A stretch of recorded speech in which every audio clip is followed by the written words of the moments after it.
Hello everyone, welcome to today's Meadow High School Hello story reading. Now this week we are going to be celebrating everything fantasy and Harry Potter. So I have chosen to read for you today Amari and the Great Game. I'm going to read the first chapter. Let's get started.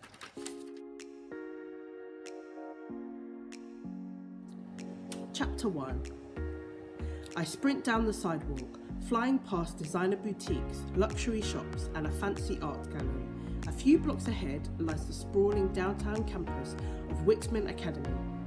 The main building's all-glass exterior sparkles in the morning light, and a line of cars circles the large fountain out front, dropping off kids who, unlike me, might actually get to homeroom before the 8:15 tardy bell.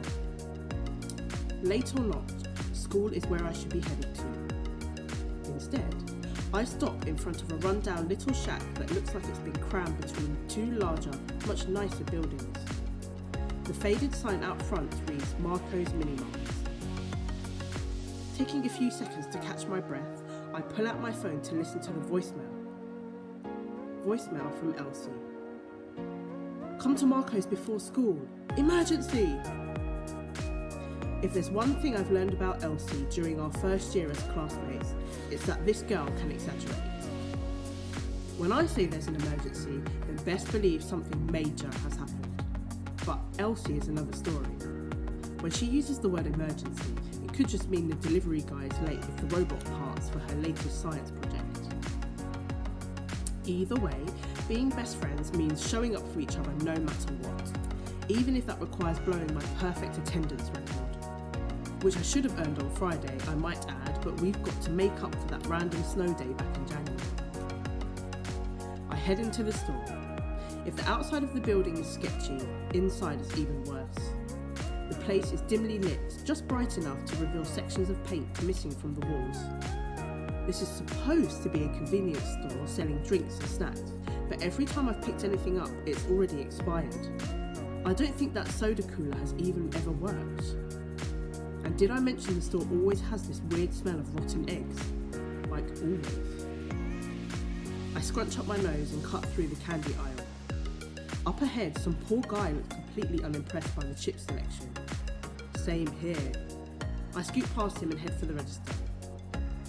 A big, bold bodybuilder guy in a Muscles Win Tussles t-shirt stands behind the counter. His eyes narrow at my approach. I squint right back at him. Suddenly, tufts of bright red fur appear on his head and neck, and two curved tusks jut out from his jaw. But then I blink, and he looks normal again. That's the benefit of the more expensive glamours. Even my true sight eye drops only work for a few seconds before the disgusting enchantment kicks back in. This one is definitely something from Vivi Laboon's City Camouflage Casual collection. I clear my throat and politely ask, "May I use your restroom?"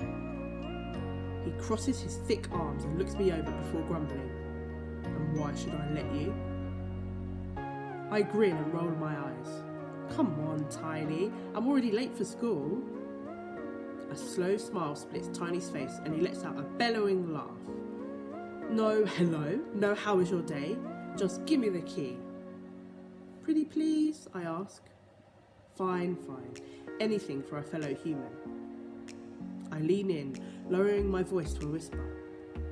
"Just so you know, we don't usually call each other humans." Tiny scratches his bald head, his confused eyes flashing bright yellow before changing back. "But why? You are human, yes?" I nod. "It's just, we assume everyone we meet is human, so there isn't any reason to mention it." His shoulders droop dramatically. So many things to remember to fit into this human world. I give him a reassuring pat on the arm. "You'll get the hang of it." Tiny nods and reaches under the counter. I hold up my hand and he drops the restroom key into my palm. Excuse me?" That guy from before pops out from behind the chips rack.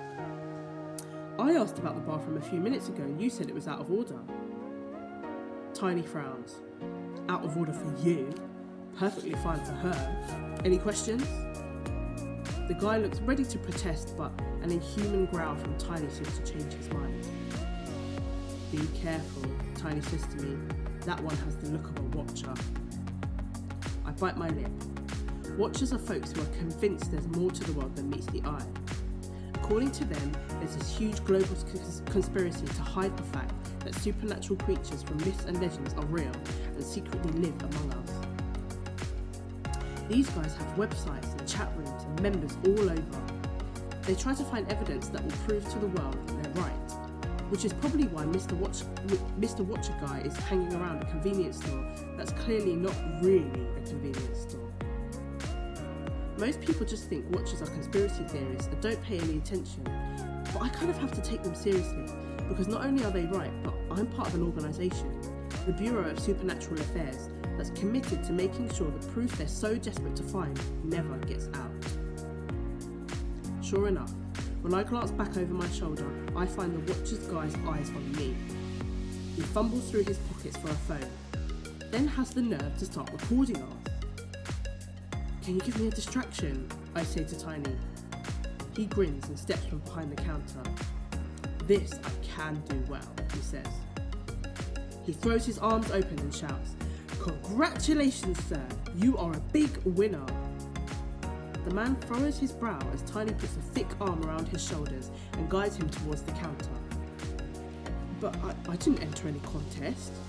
The poor guy whips his head around frantically, trying to find me, but I've already ducked down the candy aisle towards the restaurant at the back of the store. I ignore the giant out-of-order sign plastered across the door and stick the key in the lock. Then I take one more glance behind me to make sure the coast is clear. The Watcher guy frowns up at Tiny. "You're saying I won a bucket?" "Quality bucket," Tiny answers, "used many times and never leaks." I grin and twist the doorknob. The real Marco's, the one behind this store, isn't just a different kind of store. It's practically a different world. Marco's Fine Desserts is only open to the city's supernatural community, meaning no disguises or glamours necessary, and it's got the best magical treats in Atlanta.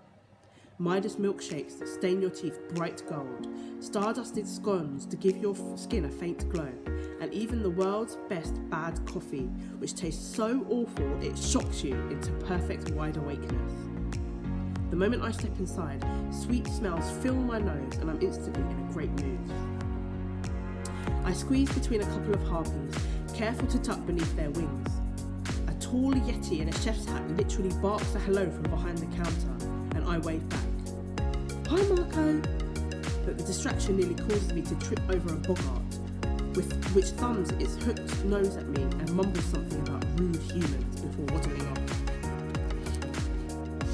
I spot Elsie at a table with another bureau kid, Julia, whose eyelids always make her look sleepy. I rush over.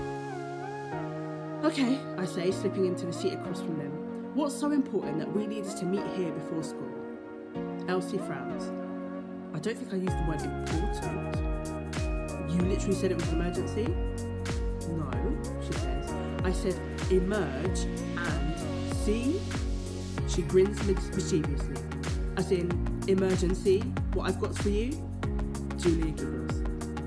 "Elsie, this is going to cost me a perfect attendance certificate. And you know how much my mum cares about stuff like that. The lady has already got a spot picked out on her wall." "Don't worry," she says. "Bear's bringing his dad's spare transporter so we can be at school in an instant. As long as we're on the bus when it leaves for the Georgia Aquarium, Mr. Amos will count us as present." "Teleporting to school is allowed?" I ask, because I've been taking the city bus all year. "Allowed might be a strong word," says Elsie.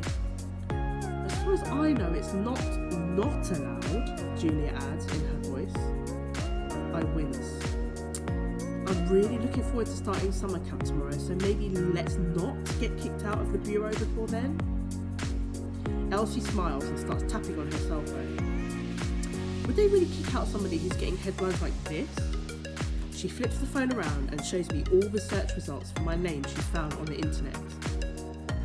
"They're all nice articles, even better gnomes and gardens wrote about you," says Julia. "We've got a colony of gnomes on our property and it's a real pain to get them to talk about anything other than flowers, so that's a real accomplishment. You're practically a celebrity." "Yeah," says Elsie, "look around." I don't have to because I know she's right. supernaturals around the dessert shop have been pointing and staring ever since I sat down. A few, I've noticed, even take pictures that I'm sure will end up on Uruk, the supernatural world's leading social media site. Still, I pick up Elsie's phone and tap on the first link. Amari Peters, the good magician. The controversial teenager returns to the bureau this summer. Magicians are known for two things: off-the-charts magic levels and a long history as our world's greatest villains. Despite this, a 13-year-old girl seems poised to prove that magicians don't have to be bad. She's already saved the world once and gained fans across the globe in the process. But even that hasn't stopped critics from questioning her true motives. What else could the girl wonder accomplish as a force for good? One thing's for sure, the entire supernatural world is watching. I frown at the word villains. The Knight brothers, Vladimir and Muru, are still who the supernatural world thinks of first whenever magicians are mentioned, and for good reason. Not only did those two start the ancient war, but Muru survived to commit horrible crimes for 700 years, until last summer when he was betrayed by his magician protege.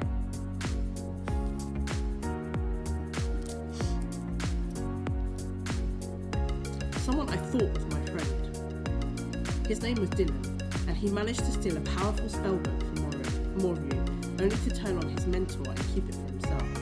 He offered to make me his new partner instead, but I refused. Our magic clashed and I won. There. Okay, that was the first few pages of the first chapter of Amari and the Great Game. If you would like to read the rest, and this is a really, really amazing story, this is the second book in the series, please do pop into the library and you can borrow it or read it in here.